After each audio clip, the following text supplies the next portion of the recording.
Hi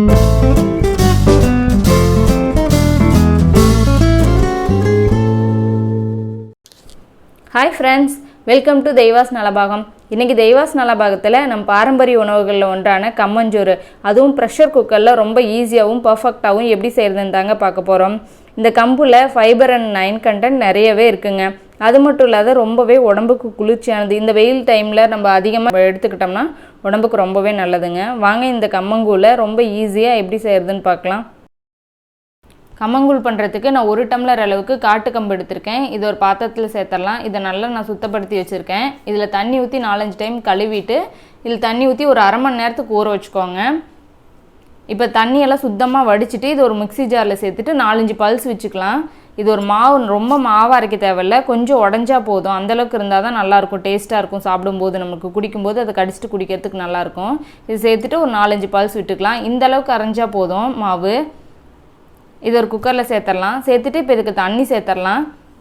1 tumbler கம்பு போட்டேன், அதுக்கு 3 டம்ளர் அளவுக்கு 3லேருந்து 3.5 டம்ளர் அளவுக்கு தண்ணி வச்சிங்கன்னா சரியாக இருக்கும். இதில் 3.5 டம்ளர் தண்ணி சேர்த்துக்கிறேன்.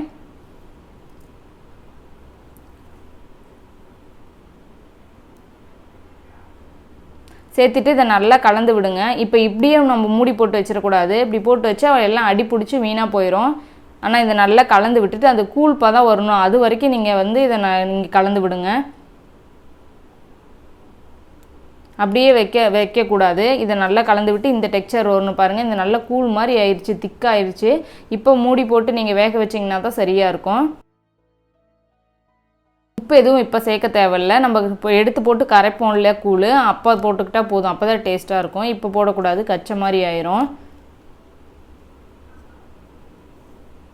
இப்போ மூடி போட்டு ஒரு 3 விசில் விட்டுச்சுக்கலாம், சரியாக இருக்கும். மீடியம் ஃப்ளேமில் வச்சுக்கோங்க. ப்ரெஷரில் தானாக ரிலீஸ் ஆனதுக்கப்புறம் நம்ம ஓப்பன் பண்ணிக்கலாம். ப்ரெஷரில் போயிடுச்சு. இப்போ நம்ம ஓப்பன் பண்ணிக்கலாம். நம்ம கம்மஞ்சோறு நல்லா வெந்து வந்திருக்கு. ஆனால் இப்போ பார்க்குறதுக்கு கொஞ்சம் லூஸாக இருக்கிற மாதிரி தான் இருக்குது, தண்ணியாட்டு இருக்கிற மாதிரி தான் இருக்குது. ஆனால் இது ஆறி வரும்போது நம்மளுக்கு நல்லா கெட்டியாக வந்துடும். பாருங்கள் இப்போ எவ்வளோ இதாக இருக்குது. ஆனால் நம்ம இதை நல்லா ஆற வச்சு எடுத்துக்கணும். ரொம்ப ஆறக்கூடாது, கொஞ்சம் வெதுப்பாக இருக்கும்போது இருந்தால் தான் உருண்டை பிடிக்கிறதுக்கு வரும். பாருங்கள் எவ்வளோ திக்காயிருச்சு ஆறுனதுக்கப்புறம். இது சரியாக இருக்குது. இப்போ ஒரு கரண்டி வச்சு இதை நம்ம எடுத்தோம்னா அப்படியே உருண்டை பிடிக்கிறதுக்கு வந்துடும். நம்மளுக்கு எந்த சைஸ் வேணுமோ அந்த சைஸ்க்கு நம்ம உருண்டை பிடிச்சிக்கலாம். அப்போ தான் எடுத்து போட்டு நம்மளுக்கு கரைக்கிறதுக்கு வசதியாக இருக்கும். அவங்கவுங்களுக்கு சைஸ் தகுந்த மாதிரி நம்ம உருண்டை பிடிச்சி வச்சுக்கலாம். இது மாதிரி எல்லாத்தையுமே உருண்டை பிடிச்சி ஒரு பாத்திரத்தில் போட்டு வச்சிடலாம். நம்ம இதை உடனே குடிக்கிறத விட நல்லா தண்ணி ஊற்றி ஊற வச்சுட்டு காலையில் எடுத்து போட்டு அந்த சின்ன புளிப்பு சுவையோடு இருக்கும் அந்த தண்ணி, அதே தண்ணியை சேர்த்து நம்ம குடிக்கும்போது ரொம்பவே டேஸ்ட்டாக இருக்கும். இப்போ இது மாதிரி எல்லாத்தையுமே நம்ம உருண்டை பிடிச்சி ஒரு பாத்திரத்தில் போட்டுடலாம்.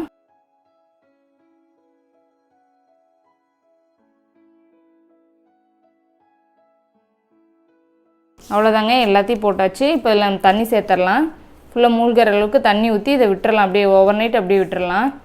பாருங்கள் காலையில் நல்லா ஊறி இருக்குது. இப்போ நம்மளுக்கு எந்த அளவுக்கு தேவையோ அதை எடுத்து போட்டு அதுக்கு நமக்கு தகுந்த மாதிரி தயிர் சேர்த்துக்கலாம். நான் 1 கப் தயிர் சேர்த்துருக்கேன். இப்போ இதுக்கு தேவையான அளவுக்கு உப்பு சேர்த்துட்டு இதை நல்லா கரைச்சிருங்க. கரைச்சதுக்கப்புறம் நம்மளுக்கு எந்த அளவுக்கு தண்ணி வேணுமோ குடிக்கிற அளவுக்கு அந்த மாதிரி ஊற்றி கரைச்சி வச்சுக்கலாங்க. இப்போ இதில் கொஞ்சம் மல்லித்தலையும் நம்ம அதில் கட் பண்ணி வச்சுருக்கிற ஆனியனும் சேர்த்துக்கலாம். அவ்வளோதாங்க, நம்ம சூப்பரான கம்மங்கூழ் ரெடி ஆயிடுச்சு.